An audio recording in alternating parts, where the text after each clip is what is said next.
제가 가지고 있는 성경은 1330면에 있는데요. 우리 다 찾으셨으면 말라기서 4장 5절 6절을 다 같이 합독합니다. 시작. 보라, 여호와의 크고 두려운 날이 이르기 전에 내가 선지자 엘리야를 너희에게 보내리니 그가 아버지의 마음을 자녀에게로 돌이키게 하고 자녀들의 마음을 그들의 아버지께로 돌이키게 하리라. 돌이키지 아니하면 두렵건대 내가 와서 저주로 그 땅을 칠까 하노라 하시니라. 아멘. 아멘. 우리 시간에 소선지서의 마지막 결론 부분이자 우리가 함께 이번 주간에 읽어야 될 우리 학개 스가랴 말라기 소선지서에 대한 부분들을 먼저 영상을 통해서 함께 보도록 하겠습니다.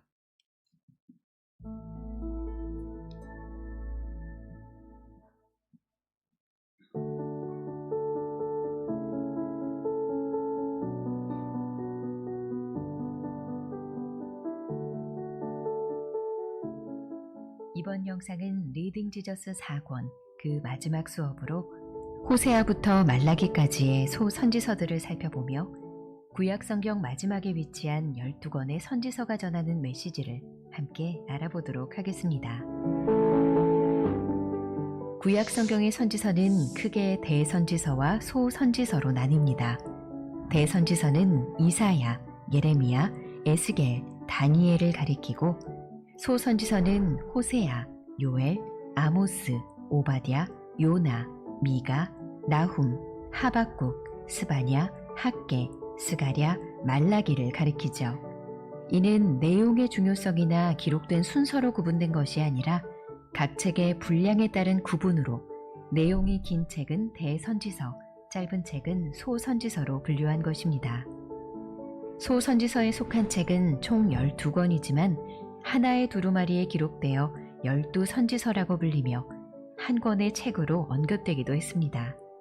따라서 소선지서는 각각의 선지자들이 전하는 개별적 메시지를 담고 있는 동시에 12권 한 묶음의 선지서로서 전하는 메시지도 살펴볼 수 있습니다.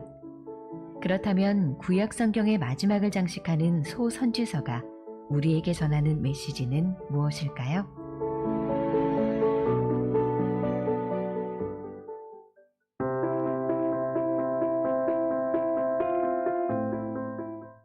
열두 권의 소선지서는 북이스라엘이 멸망하기 전부터 포로 귀환 이후에 이르기까지 긴 기간에 걸쳐 각각 기록되었습니다. 소선지서들은 대략적으로 각 책에 기록된 순서에 따라 배열되어 있습니다. 호세아, 아모스, 요나는 멸망 이전의 북이스라엘을 대상으로, 미가는 남유다를 대상으로 말씀을 선포합니다. 나훔, 하박국, 스바냐는 남유다 멸망 이전을 배경으로 하고 학개, 스가랴, 말라기는 포로 귀환 이후를 배경으로 말씀을 전합니다. 요엘과 오바댜는 기록된 연대를 추정하기 어렵고 후대의 책으로 추측되지만 비슷한 어휘 및 메시지를 담은 선지서와 나란히 배열하여 그 메시지를 강화시키게 됩니다.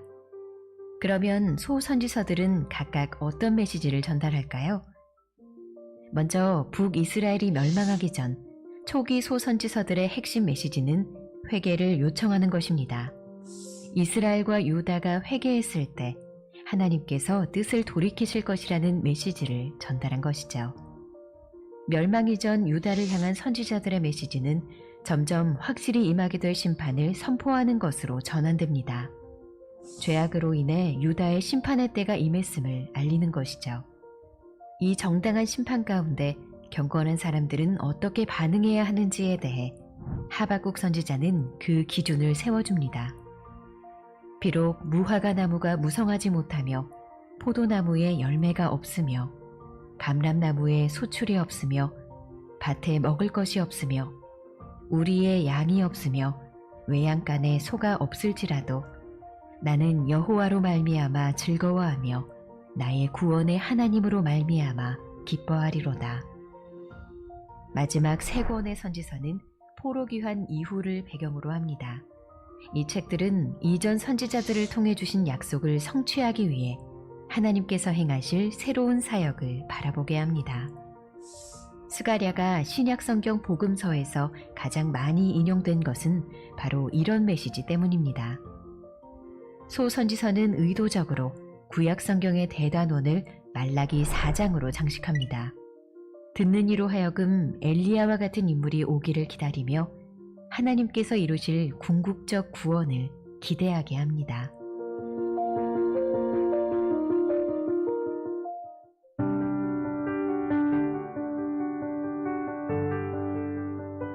호세아는 북이스라엘 최악의 왕 중 하나인 여로보암 2세 때에 북이스라엘을 향한 하나님의 말씀을 전한 선지자입니다.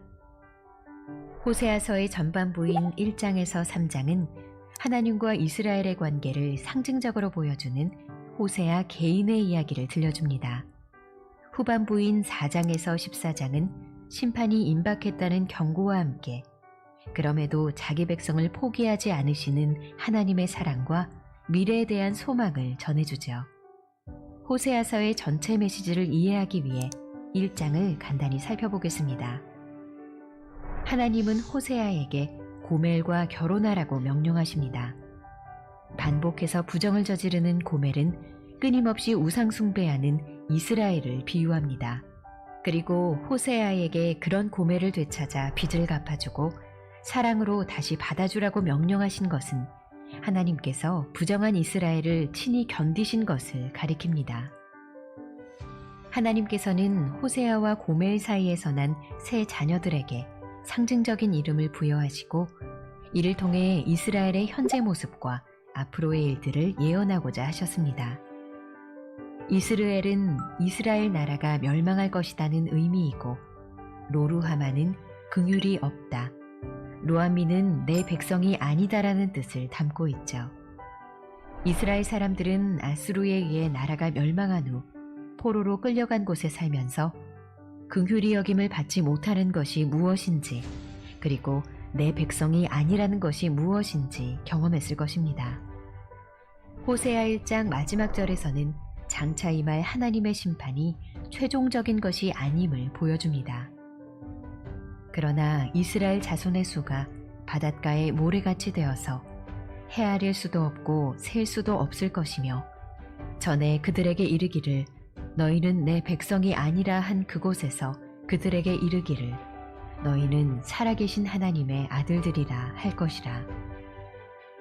신실하신 하나님께서는 아브라함에게 하셨던 약속을 여전히 기억하고 계신 것이죠. 그리고 더 나아가 유다와 이스라엘 자손을 함께 다스리는 한 우두머리를 세워주실 것이라 약속하십니다. 이에 유다 자손과 이스라엘 자손이 함께 모여 한 우두머리를 세우고 그 땅에서부터 올라오리니 이스라엘의 날이 클 것이미로다. 우리는 이 약속이 어떻게 성취되었는지 잘 압니다. 이 땅에 오신 하나님의 아들이 그분의 백성을 대신하여 긍휼이 없는 분노의 잔을 받아 약속을 이루셨고 유다와 이스라엘 자손뿐 아니라 유대인과 이방인, 본질상 진노의 자녀인 우리들도 그리스도 안에서 하나님 백성이 되었습니다.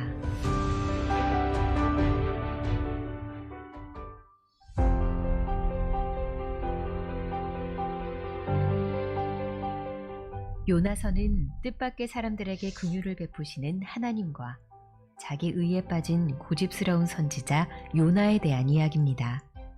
하나님께서는 요나에게 아수르의 수도 니느웨에 가서 심판과 회개를 선포하라고 명하십니다. 그러나 요나는 순종하긴커녕 여호와를 피해 도망치려고 배에 오릅니다. 그는 북이스라엘의 원수나 다름없는 아수르에게 말씀을 전하고 싶지 않았습니다. 이에 하나님께서 큰 폭풍을 바다에 보내시자 폭풍의 원인이 자기 자신인 것을 안 요나는 사공들에게 자기를 바다에 던지라고 말하죠. 이것은 하나님께 불순종한 것을 회개하고 용서를 구한 행동은 아닙니다. 오히려 끝끝내 명령을 수행하지 않겠다는 완고한 마음의 표현이었죠. 바다에 던져진 요나는 물고기 뱃속에서 3일을 보낸 후 목숨을 건지게 되고 결국 니느웨로 가서 그들에게 임할 심판을 선포합니다. 요나의 외침을 듣고 니느웨 백성이 회개하자 하나님께서는 그들의 회개를 받으시고 재앙을 내리지 않으십니다. 그러나 요나는 책의 마지막까지 변하지 않습니다. 오히려 하나님께서 재앙을 내리겠다는 뜻을 돌이키신 것에 화를 내죠. 여호와 하나님의 은혜로우심과 자비하심에 분노한 것입니다. 이야기 내내 모든 피조물들은 하나님의 뜻에 따라 행했습니다. 큰 물고기도 식물도 벌레도 바람도 여호와께 순종합니다. 하나님을 모르는 사공들도 여호와를 두려워하고 잔인한 니느웨 사람들도 회개하고 돌이킵니다. 그러나 하나님을 섬긴다고 주장하는 요나만이 여전히 완고한 상태로 남아있는 것이죠. 니느웨와 달리 요나의 악함은 더 미묘하고 뿌리가 깊었습니다. 요나는 누군가에게 복음을 전할 만한 사람은 아니었습니다. 그럼에도 하나님께서는 요나를 통해 사공들과 니느웨 백성들을 구원하셨습니다. 왜냐하면 구원은 오직 여호와 하나님께 속한 것이기 때문입니다. 장차 요나의 표적이 현실이 될 때 우리는 진정한 구원이 임하는 것을 보게 될 것입니다.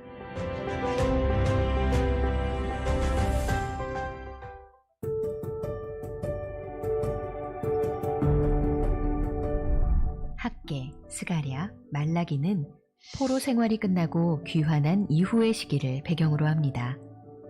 포로 생활에서 놓여나 귀환한 것은 하나님 백성이 회복되기 시작했다는 의미였습니다. 하지만 귀환한 자들의 현실은 녹록지 않았습니다. 이 시기 유다는 가난했고 강한 적들에게 둘러싸여 있었습니다. 황폐한 땅에서 매일 고되게 살아가며 백성들은 하나님의 사랑을 의심했습니다.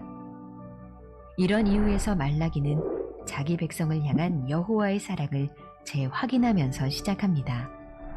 그들을 향한 하나님의 사랑은 태어나기도 전에 야곱을 선택하신 것처럼 하나님의 택하심에 뿌리내리고 있기에 변하지 않을 것입니다.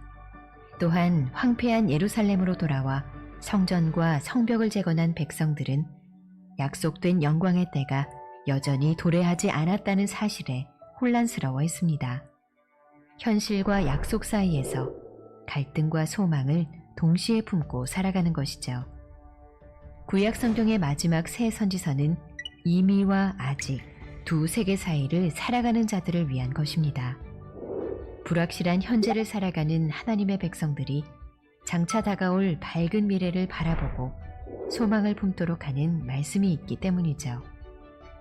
구약 성경의 마지막 책들은 메시아를 고대하며 이제 새로운 시대를 준비합니다.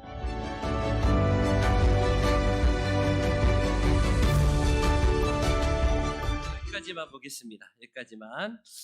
이번 주간은 우리가 총 3권의 우리 말씀을 함께 읽을 텐데 학개서, 스가랴서 그리고 말라기서를 통해서 포로 귀환 이후에 다시 돌아온 하나님의 백성들에게 소망을 주시는 말씀을 우리가 접하게 될 겁니다. 이미 순서적으로는 저 앞쪽에 있지만 에스라서와 느헤미야서가 동시대에 활동했던 사람들이라는 것을 기억하시면 좋을 것 같아요. 에스라나 느헤미야도 포로기 때에 이제 다시 돌아와서 성전을 짓는 과정에서 그리고 성벽을 짓는 과정에서 어려움을 겪게 되고 또 사마리아 사람들의 방해로 인해서 성전 공사가 중단될 때에 하나님이 그때 보낸 두 선지자가 바로 학개 선지자와 스가랴 선지자를 보내셔서 백성들의 마음을 다시 한번 하나님의 성전으로 이제 집중하도록 인도하십니다. 특별히 학개서는 요엘서와 더불어서 가장 짧은 우리 성경이에요. 굉장히 짧죠. 그래서 우리 학개서는 2장밖에 되지 않기 때문에 짧지만 우리에게 어떤 메시지를 주냐면 성전을 지어라, 성전을 지어라.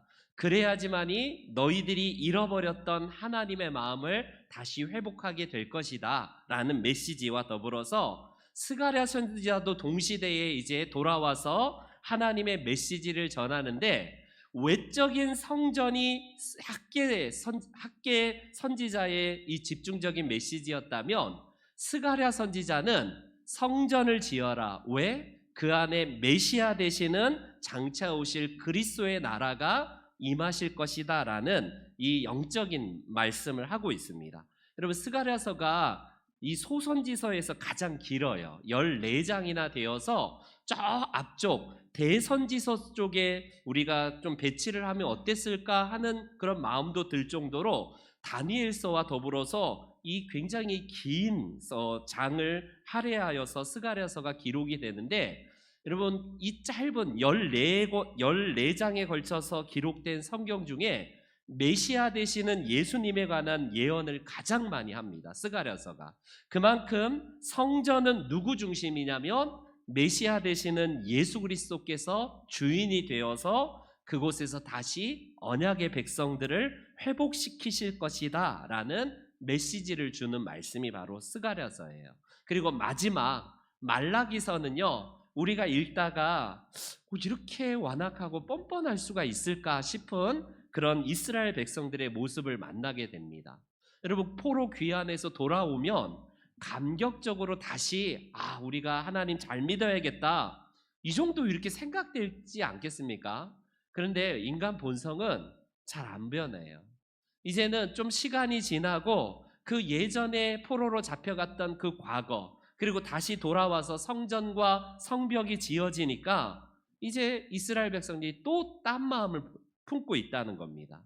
여러분, 우리가 잘 알듯이 여호수아 때에는 이스라엘 백성들이 전쟁을 치르느라 그래도 바짝 긴장해 있는데, 그 땅에 이제 정착하여서 딱 그 땅에 거하고 나서 기웃기웃거리고 이방의 신상과 이방의 것들에 이렇게 마음이 뺏기는 것처럼 이스라엘 백성들도 이제 시간이 가니까 그런 마음을 갖고 있습니다.